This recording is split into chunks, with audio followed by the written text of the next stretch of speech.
Block অফিসে চাকরি খুঁজছেন ২৭,৮০৪ টাকা এখানে বেতন রয়েছে পার মান্থ। এরপরে আরও পোস্ট রয়েছে ১৮,৫৩৬ টাকা পার মান্থ বেতন রয়েছে, ১৩,২৪০, ১৮,৫৩৬ বিভিন্ন ধরনের পোস্ট কিন্তু এখানে অনুযায়ী এখানে আপনারা যে বেতন সেই সকল বেতন কিন্তু দেখতে পাচ্ছেন। আপনাদের এরিয়ায় ব্লক অফিসে যদি কাজ করতে চান, বিশেষ করে দেখুন ২০২৫ আসতে না আসতে প্রচুর চাকরি বিজ্ঞপ্তি কিন্তু এই মুহূর্তে প্রকাশিত হচ্ছে। এই সকল চাকরি বিজ্ঞপ্তি আপনারা বিশেষ করে আবেদন করার জন্য এখানে অন স্ক্রিনে দেখতে পাচ্ছেন 18 থেকে 35 ইয়ার্সের মধ্যে বয়স থাকতে বলা হয়েছে। তো আমি আপনাদের এক এক করে দেখিয়ে দিচ্ছি কোন কোন পোস্ট রয়েছে, কী ধরনের পোস্ট, আপনারা কীভাবে আবেদন করবেন। যেখানে বলে রাখি এখানে কিন্তু উচ্চ মাধ্যমিক এর সঙ্গে মাধ্যমিক গ্র্যাজুয়েশন পাস শিক্ষাগত যোগ্যতায় আবেদনটি করতে পারবেন। মাধ্যমিক, উচ্চ মাধ্যমিক, বিএ পাস শিক্ষাগত যোগ্যতায় যে আবেদন সেই সকল আবেদনগুলি আজকের এই ভিডিওটির মাধ্যমে দেখতে চলেছেন। যাদের এই তিনটে কোয়ালিফিকেশন রয়েছে অবশ্যই প্রথম থেকে শেষ পর্যন্ত ভিডিওটি দেখতে থাকুন। এক এক করে অল ইনফরমেশন আমি আপনাদের দিয়ে দিচ্ছি। সাথে সাথে যে সকল বন্ধুরা একদমই নতুন রয়েছেন চ্যানেলটিকে সাবস্ক্রাইব করে দিয়ে সঙ্গে থাকুন এমনই নিত্য নতুন ভিডিও সবার আগে দেখবার জন্য। সবার প্রথমে আপনারা দেখতে পারবেন লাস্ট ডেট এখানে কি রয়েছে। দেখুন লাস্ট ডেট যেটা রয়েছে ওয়ার্কিং ডে 24/12/2024, এই মাসের 24 তারিখ পর্যন্ত আবেদনটি চলবে। যদি কেউ ইন্টারেস্টেড প্রার্থীরা থেকে থাকেন আর বেশি দেরি না করে একটি অফলাইনে ফরম্যাট রয়েছে, মানে বুঝতে পেরেছেন অফলাইনের মাধ্যমে আপনাদের আবেদনটি করতে হচ্ছে। তো অফলাইনের মাধ্যমে আপনাদের আবেদন করতে হবে। এই অফলাইনের নোটিশ সঙ্গে এই যে রিক্রুটমেন্টের নোটিশ সমস্ত রকম পেয়ে যাবেন টেলিগ্রাম গ্রুপে। যারা এখনও পর্যন্ত টেলিগ্রাম গ্রুপে যুক্ত হননি অবশ্যই টেলিগ্রাম গ্রুপে যুক্ত হয়ে যান, কারণ কি প্রত্যেকটি ভিডিও ঠিক নিজেই আমি কিন্তু প্রত্যেকটি ভিডিও টেলিগ্রাম গ্রুপে শেয়ার করে থাকি। এর ঠিক নিচেই কিন্তু আপনারা পেয়ে যাবেন টেলিগ্রাম গ্রুপের লিঙ্ক, সেখানে পেয়ে যাবেন অফিসিয়ালি সাইডের লিঙ্ক। তো সেখান থেকে আপনারা কিন্তু প্রত্যেকটি নোটিশ ডাউনলোড করতে পারবেন। যে সকল পোস্টগুলি এখানে রয়েছে, যেখানে আপনারা দেখতে পাচ্ছেন পিও অফিসার রয়েছে, সোশ্যাল ওয়ার্কার, অ্যাকাউন্টেন্ট, এর সঙ্গে ডেটা এন্ট্রি অপারেটর, বিভিন্ন ধরনের পোস্টগুলি আপনারা কিন্তু দেখতে পারবেন। তো ভিডিওটি শুরুতে আমি আপনাদের দেখিয়ে দিয়েছি যাদের বয়স 18+ তারা আবেদনটি করতে পারছেন। 18 থেকে 35 এর সঙ্গে বয়সের ছাড় পেয়ে যাবেন। SC ST হয়ে থাকলে বয়সের 5 বছর, ওবিসিরা বয়সের 3 বছরের ছাড়। এই সকল ছাড়গুলি কিন্তু এখানে অবশ্যই গভর্নমেন্ট রুলস অনুযায়ী পেয়ে যাচ্ছেন। আর এখানে আপনাদের আবেদন করার জন্য এই অফলাইনের ফর্মেটটিকে জাস্ট আপনাদের প্রিন্ট আউট করে নিতে হবে অনলাইন বা ক্যাফে সেন্টার থেকে। বাকিটা আপনারা নিজেরাই ফিল আপ করতে পারবেন, নিজেরাই বাই পোস্টের মাধ্যমে পাঠিয়ে জমা করতে পারবেন নির্দিষ্ট সময়ের মধ্যে। এখানে দেখুন কি বলা আছে, name of the applicant in block letter, এখানে পুরো নাম বসাবেন। প্রত্যেকটি কিন্তু ব্লক লেটার মানে বড় হাতের আপনাদের ফিল আপ করতে হবে। পাসপোর্ট, রিসেন্ট পাসপোর্ট সাইজের ছবি এখানে বসাতে হবে। এরপরে আপনার ফাদার্স, মাদার্স অথবা হাজব্যান্ড নেম বসাতে হবে। আর তার আগে বলে রাখি এখানে কিন্তু মেল ফিমেল সকলের জন্যই পোস্ট রয়েছে, এই না যে শুধুমাত্র ফিমেলের জন্য পোস্ট রয়েছে, মেল ফিমেল সকলের জন্যই কিন্তু এখানে আপনারা পোস্ট দেখতে পারবেন। তো অন স্ক্রিনে দেখতে পাচ্ছেন অ্যাড্রেস, যেখানে village, post office, police station দেখতে পাচ্ছেন, pincode, email ID, mobile number, খুবই গুরুত্বপূর্ণ। তো যখনই আপনারা অ্যাড্রেসটি বসাবেন, প্রত্যেকটি তো ব্লক লেটারে বসাচ্ছেনই, তার সঙ্গে দেখুন ইমেল আইডি খুবই গুরুত্বপূর্ণ, ইমেল আইডি বসিয়ে দিলেন। এরপরে আপনার যে কাছে যে ফোন নাম্বারটি রয়েছে সেই ফোন নাম্বারটি বসিয়ে দিলেন, কারণ এই দুটোর মাধ্যমে কিন্তু পরবর্তীতে আপনাদের জানিয়ে দেওয়া হবে যে আপনার এক্সামিনেশন কবে রয়েছে। তো খুবই গুরুত্বপূর্ণ এই ইমেল আইডি এবং কি মোবাইল নাম্বার পরিষ্কারভাবে বসানোর চেষ্টা করবেন। এরপরে দেখতে পাচ্ছেন date of birth with documents, আপনার কিন্তু অবশ্যই ডকুমেন্টস প্রুফ দিতে হবে। সেটা মাধ্যমিক পাশে যে অ্যাডমিট কার্ড রয়েছে সেই অ্যাডমিট কার্ড আপনারা কিন্তু অবশ্যই এখানে প্রোভাইড করবেন। এখানে দেখুন 1/12/2024 অনুযায়ী টোটাল বয়স কত সেটা আপনাদের কিন্তু এখানে বসাতে বলা হয়েছে। সবার প্রথমে বসাবেন ডেট, মান্থ, ইয়ার, এরপরে আপনারা বসাতে পারেন আপনার টোটাল বয়স কত।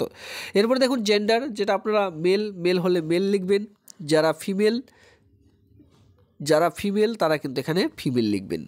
এরপরে ন্যাশনালিটি ইন্ডিয়ান বসাতে হবে, এখানে আপনারা দেখতে পাচ্ছেন জাতীয়তা ইন্ডিয়ান।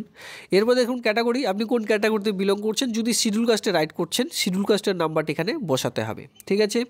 এর সঙ্গে দেখুন এখানে বলা আছে রেসিডেন্স প্রুফ, আপনার এলাকার যে রেসিডেন্স প্রুফ সেই প্রুফ অনুযায়ী কোন ডকুমেন্টসটি দেখাচ্ছেন। যদি ভোটার কার্ড দিয়ে দেখেন ভোটার কার্ড নাম্বার, আধার কার্ড দিলে আধার কার্ডের নাম্বার, রেশন কার্ড দিলে রেশন কার্ডের নাম্বারটি বসাতে হবে। রিলিজন এখানে কি রয়েছে, এই রিলিজনে আপনারা দেবেন হিন্দু, মুসলিম, জৈন, শিখ, যেটা হয় সেটা আপনারা কিন্তু এখানে বসাতে হবে।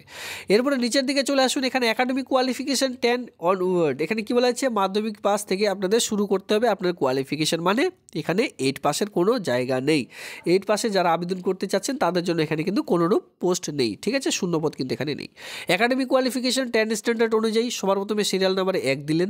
Name of the examination past board, আপনি যে পাস করেছেন মাধ্যমিক সেই মাধ্যমিক বোর্ডটি এখানে দিয়ে দিলেন, ঠিক আছে। WBBSE সবার প্রথমে উপরে দিতে পারেন MP, এরপরে WBBSE যেটা বোর্ডের নাম।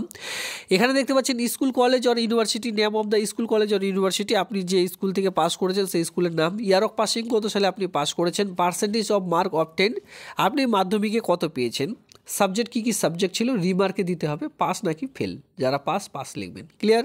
এরপরে 2 নম্বরে সে সেমভাবে এইচএসের বোর্ড, এইচএস কোন স্কুল থেকে পাস করেছেন, কত সালে পাস করেছেন, আপনি 500-র মধ্যে কত পেয়েছেন, কী কী সাবজেক্ট ছিল, শর্ট ফর্মে বসিয়ে দিয়ে রিমার্কে দিবেন পাস না ফেল। এভাবে করে যতদূর কোয়ালিফিকেশন রয়েছে এক এক করে দিয়ে দিলেন। এরপরে বলা হচ্ছে নিচে ডিটেলস অফ ওয়ার্কিং এক্সপিরিয়েন্স, আপনার কি কাজের অভিজ্ঞতা রয়েছে, যদি থাকে তাহলে ইয়েস দেবেন, আর যাদের নেই তারা এখানে নো দিলেন, ঠিক আছে। ডিক্লারেশনে চলে আসলেন, ডিক্লারেশন আর কিছুই নেই, signature of the full in candidate, এখানে আপনার পুরো সিগনেচার, ডেট প্লেস দিয়ে ফর্মটি জমা করে দেবেন। কী কী ডকুমেন্ট জমা করতে হবে, সবার প্রথমে মাধ্যমিকের অ্যাডমিট কার্ড, এরপরে মাধ্যমিকের মার্কশিট যা রয়েছে আপনাদের সকল সমস্ত রকম, এরপরে তার সঙ্গে এইচএসের ডকুমেন্টস, এরপর ধরুন আপনি বিএ পাশে আবেদন করছেন, বিএ পাসের অল ডকুমেন্টস, এর সঙ্গে আপনার রেসিডেন্স প্রুফ হিসাবে আধার কার্ড, ভোটার কার্ড, যেটা এখানে আপনি উপরে দিলেন, সেই ডকুমেন্টসগুলি সেলফ অ্যাটাস্টেড করে একটি খামের মধ্যে ভরে তারপরে সেই খামটি আপনারা জমা করে দিলে আবেদনটি একেবারে কমপ্লিট হয়ে যাবে। বাই পোস্টের মাধ্যমে জমা করলে 5 টাকা অবশ্যই একটি ডাক টিকিট লাগাতে হবে। চলে আসবে সোশ্যাল ওয়ার্ক, এখানে আপনারা অন স্ক্রিনে দেখতে পাচ্ছেন সোশ্যাল ওয়ার্ক যে পোস্টটি রয়েছে, যেটা 4 নম্বর পোস্টে রয়েছে। এই সোশ্যাল ওয়ার্কের জন্য আপনাদের যেটা লাগবে graduation, preferably BA in social science, এখানে বলা আছে সোশ্যোলজি, এই সকল বিষয়ের উপর যদি আপনার কেউ বিএ পাস করে থাকেন, সঙ্গে যদি এক্সপিরিয়েন্স থেকে থাকে তারা আবেদন করতে পারবে, না থাকলেও কিন্তু আবেদনটি করা যাবে। সেক্ষেত্রে এক্সপিরিয়েন্স যারা রয়েছে তারা এখানে বিশেষ ছাড় কিন্তু পেয়ে যাবেন, ঠিক আছে। এই সকল বিষয়ের উপর 18 থেকে 35 ইয়ার্সের মধ্যে আপনারা আবেদন করতে পারবেন, বয়সের ছাড় অবশ্যই এখানে পেয়ে যাবেন। 18,536 টাকা পার মান্থ যে স্যালারি সেটা কিন্তু আপনাদের এখানে প্রোভাইড করা হবে। এরপর দেখতে পাচ্ছেন assistant cum data entry operator, DCPU, ঠিক আছে। Assistant cum data entry operator, যারা বিশেষ করে ডেটা এন্ট্রি অপারেটর পোস্টে চাকরি খুঁজছেন, ঠিক আছে, তাদের আবেদন করার জন্য এখানে উচ্চ মাধ্যমিক পাস চাওয়া হয়েছে, যেটা বিশেষ করে BSK এর মতোই কিন্তু যে আপনারা বুঝতে পেরেছেন যে শিক্ষাগত যোগ্যতা এখানে চাইছে। বিশেষ করে ডেটা এন্ট্রি অপারেটরের জন্য আপনাদের কী চাওয়া হয়, BA পাস চাওয়া হয়ে থাকে। এবার ডেটা এন্ট্রি অপারেটরের জন্য বিশেষ করে দেখতে পারবেন BSKতে শুধুমাত্র উচ্চ মাধ্যমিক পাস চাওয়া হয়ে থাকে এই ডেটা এন্ট্রি অপারেটরের জন্য। তেমনই কিন্তু সেম কোয়ালিফিকেশন দেখুন এখানে ডেটা এন্ট্রি অপারেটরের জন্য শুধুমাত্র উচ্চ মাধ্যমিক পাস, সঙ্গে একটি কম্পিউটারের ডিপ্লোমা সার্টিফিকেট, সেটা 6 মান্থ হোক অথবা 1 ইয়ারের একটি ডিপ্লোমা সার্টিফিকেট হলেই কিন্তু এখানে আবেদনটি করতে পারছেন। এই কাজটির জন্য 18 থেকে 35 ইয়ার্সের মধ্যে যে বয়স সেটা কিন্তু আপনাদের লাগছে, সঙ্গে বয়সের ছাড় পেয়ে যাবেন। আর 13,240 টাকা পার মান্থ যে স্যালারি সেটা কিন্তু এখানে আপনাদের প্রোভাইড করা হচ্ছে। পরবর্তী পোস্ট রয়েছে অ্যাকাউন্টেন্ট পোস্টের জন্য আপনারা সকলে জানেন যে গ্র্যাজুয়েশন লাগবে কমার্স নিয়ে, যেখানে কিন্তু বলা হয়েছে যে mathematics degree from a recognized university at last 1 year experience in যে স্কিলটি রয়েছে এই স্কিলটি নিয়ে কম্পিউটার স্কিল অথবা কী বলা আছে এখানে কিন্তু ট্যালির কাজ জানতে বলা আছে। ট্যালি অথবা কম্পিউটার যে স্কিল সেটা কিন্তু আপনার মধ্যে থাকতে হবে, কমপক্ষে 1 বছরের কাজ করার অভিজ্ঞতা থাকতে হবে, সঙ্গে কমার্স অথবা ম্যাথামেটিক্স ডিগ্রি নিয়ে আপনাদের কিন্তু BA পাস করতে হবে, তাহলে আবেদনটি করতে পারবেন। এখানে আপনার 18,536 টাকা পার মান্থ যে স্যালারি সেটা কিন্তু পেয়ে যাচ্ছেন। অ্যাকাউন্ট নম্বরে 1 নম্বর রয়েছে PO, যেটা NIC, যেখানে graduation in social work, sociology, এই সকল বিষয়ের উপর ডিপ্লোমা আপনাদের লাগবে। Human right, public administration, psychology, law, public health, communication resource and management, এই সকল বিষয়ের উপর কিন্তু আপনাদের ডিগ্রি পাস করতে হবে, অথবা পোস্ট গ্র্যাজুয়েশন ডিগ্রি যদি থেকে থাকে social work, sociology, child development, human right, public administration, এই সকল বিষয়ের উপর যদি আপনাদের করা থাকে পোস্ট গ্র্যাজুয়েশন ডিগ্রি, সেক্ষেত্রে আবেদনটি করতে পারবেন। 18 থেকে 45 ইয়ার্সের মধ্যে এখানে বয়স চাওয়া হয়েছে, তবে এখানে 50 পর্যন্ত আপনারা আবেদন করতে পারবেন যারা SC-রা রয়েছেন। এর সঙ্গে দেখুন এখানে বলা হয়েছে যে বেতন কাঠামো এখানে আপনারা পেয়ে যাবেন 27,804 টাকা পার মান্থ যে স্যালারি সেটা কিন্তু আপনাদের দেওয়া হচ্ছে। তো এটি পুরোপুরি ব্লক অফিসের পক্ষ থেকে নিয়োগের বিজ্ঞপ্তিটি প্রকাশিত হয়েছে। যদি আপনারা কেউ ইন্টারেস্টেড প্রার্থীরা থেকে থাকেন অবশ্যই এই আবেদনটি করে নেবেন। বাকি ইনফরমেশনের জন্য অবশ্যই টেলিগ্রাম গ্রুপ ভিজিট করুন, সেখানে কিন্তু আমি এই নোটিশটি প্রোভাইড করে দিয়েছি। হ্যালো বন্ধুরা, এই ছিল আজকের এই ভিডিওটি দেখবার জন্য ধন্যবাদ।